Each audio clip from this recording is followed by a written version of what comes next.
Hello guys, രാവിലെ തന്നെ നമ്മുടെ ലാലേട്ടൻ്റെ പാട്ടും വെച്ചിട്ട് ഇന്നത്തെ പരിപാടി എന്താണെന്ന് വെച്ചാൽ സംക്രാന്തി പണി അങ്ങോട്ട് തുടങ്ങാമെന്ന് വിചാരിച്ചു കേട്ടോ. ഇന്ന് ചെയ്യാം നാളെ ചെയ്യാമെന്ന് വിചാരിച്ച് മടിച്ചിരിക്കുകയായിരുന്നു. നോക്കുമ്പോൾ സമയമൊക്കെ വേഗം ദിവസങ്ങളൊക്കെ ഓടിപ്പോയി ഇപ്പം വരും കർക്കിടക സംക്രാന്തി. അപ്പോൾ ഹോളിലെ ഫാനുമെന്നാണ് തുടങ്ങിയത്. അതിനെങ്ങനെ ഒരു പണി ചെയ്യുമ്പോഴേക്കും പിന്നാലെ കണ്ട ഒരാൾ കയറി വരുന്നത്. അവൻ തുടയ്ക്കാമെന്ന് പറഞ്ഞ് കയറി കൂടിയതാണ് കേട്ടോ. അതിനുശേഷം മൊത്തത്തിലൊന്നും മാറാലെ തട്ടി.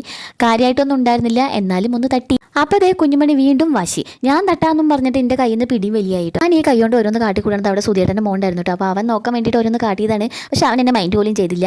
അങ്ങനെ മാറാലൊക്കെ തട്ടിയതിന് ശേഷം കംപ്ലീറ്റ് ജനലുകളും വാതിലുകളും തുടക്കലാണ് അടുത്ത പരിപാടി. അത് ചെയ്തുകൊണ്ടിരിക്കുമ്പോഴാണ് നമ്മുടെ കുഞ്ഞുമണി വീണ്ടും വന്നിട്ടോ. ഒരു കൊടയും പൊക്കി പിടിച്ചിട്ടാണ് വന്നേ. അത് നിവർത്തി തരാൻ വേണ്ടിയിട്ട് വാശിയോട് വാശി. ഞാൻ മൈൻഡ് ചെയ്തതേ ഇല്ല, പിന്നെ തെറ്റിപ്പോയിട്ടോ. കുറച്ച് നേരത്തിന് പിന്നെ വന്നതേ ഇല്ല.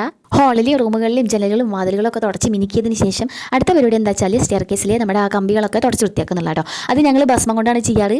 ഞാനത് ഊതിയതും എൻ്റെ ഫോണിലേക്കാണ് കേട്ടോ ഭസ്മം തെറിച്ച് പോയത്. ആദ്യം ഞാൻ എൻ്റെ ഫോണൊന്ന് തുടച്ച് വൃത്തിയാക്കി. ഭസ്മം കൊണ്ട് തുടച്ചാൽ എപ്പളപ്പളാന്ന് തിളങ്ങും അത്രേ. അതിവിടെ പണിക്ക് വന്ന ചേട്ടൻ തന്നെയാട്ടോ ഞങ്ങളോട് പറഞ്ഞത്. അങ്ങനെ അതൊക്കെ തുടച്ചുകൊണ്ടിരിക്കുന്ന സമയത്താണ് നമ്മുടെ വിജയുടെ പാട്ട് വന്നത്. അപ്പോൾ എങ്ങനെ ഡാൻസ് കളിക്കാതിരിക്കാൻ തോന്നും? ഞാൻ ഓരോ പണികൾ ചെയ്യുന്ന സമയത്ത് പാട്ട് കേൾക്കും, അതേപോലെ ഡാൻസൊക്കെ കളിച്ചിട്ടാണ് കേട്ടോ പണികൾ ചെയ്യാറ്. അതൊരു രസമല്ലേ? വിജയുടെ പാട്ടിനെ കുറച്ച് നേരം തുള്ളി ഇട്ടോ അവിടെ നിന്നിട്ട്. ഞങ്ങളുടെ വീട്ടിൽ 2-3 ആർട്ടിസ്റ്റുകളുണ്ട് കേട്ടോ. അവരുടെ കഴിവുകൾ മൊത്തം ഈ ചുമരിലാണ് അവർ തെളിയിക്കാറ്. ആ കഴിവുകളെ മൊത്തം ഞാൻ ഉരച്ച് തുടച്ചെടുത്തു. 1-2 സ്ഥലത്തൊന്നുമല്ല കേട്ടോ, അതങ്ങനെ പരന്ന് കിടക്കുക. കുറച്ച് സമയം എടുത്തുട്ടോ ഒന്ന് പോകാനായിട്ട്. അപ്പോഴേക്ക് നമ്മുടെ ലാലേട്ടൻ്റെ പാട്ട് വന്നപ്പോൾ ഒന്ന് തുള്ളിയിട്ട് വരാമെന്ന് വിചാരിച്ചിട്ട് വീണ്ടും പോയി. പാട്ട് ഏതാന്ന് മനസ്സിലായോ? നമ്മുടെ ദേവദൂതനിലെ പൂവേ പൂവേ പാലപ്പൂവേ എന്നുള്ള പാട്ടില്ലേ, അതാണ് കേട്ടോ. എനിക്ക് ഒരുപാട് ഇഷ്ടമുള്ള പാട്ടാണേ. അപ്പോൾ ഞാൻ കുറച്ചധികം നേരം ഡാൻസ് കളിച്ചിട്ടാണ് പിന്നീടുള്ള പണികളിലേക്ക് കടന്നത്. കുഞ്ഞുമണി ഇവിടെ ഇല്ലാത്ത കാരണമാണ് കേട്ടോ ഞാനിങ്ങനെ തുള്ളണത്. അല്ലെങ്കിൽ അവന് ഇഷ്ടമുള്ള പാട്ട് വെച്ചിട്ട് അവൻ്റെ കൂടെ തുള്ളണം. അങ്ങനെ പാട്ടും ഡാൻസൊക്കെ കഴിഞ്ഞിട്ട് ഞാൻ മൊത്തത്തിലൊന്ന് അടിച്ച് തുടച്ചിട്ടു കേട്ടോ.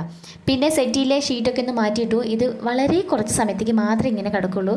കുറച്ചും കൂടി കഴിഞ്ഞ് കഴിഞ്ഞാൽ ഇതിൻ്റെ സ്ഥാനം ഇവിടെ ഒന്നും ആയിരിക്കില്ല കേട്ടോ. അതിൻ്റെ ഷീറ്റൊക്കെ അവിടെ ഇവിടെയൊക്കെ ആയിരിക്കും. തൽക്കാലം ഞാൻ എൻ്റെ സംക്രാന്തി പണികൾ ഇവിടെ വൈൻഡപ്പ് ചെയ്യാണ്. തീർന്നിട്ടില്ല. നാളെ കിച്ചണിലാണ് പരിപാടികളൊക്കെ. അപ്പോൾ അടുത്ത വീഡിയോയിൽ കാണാം.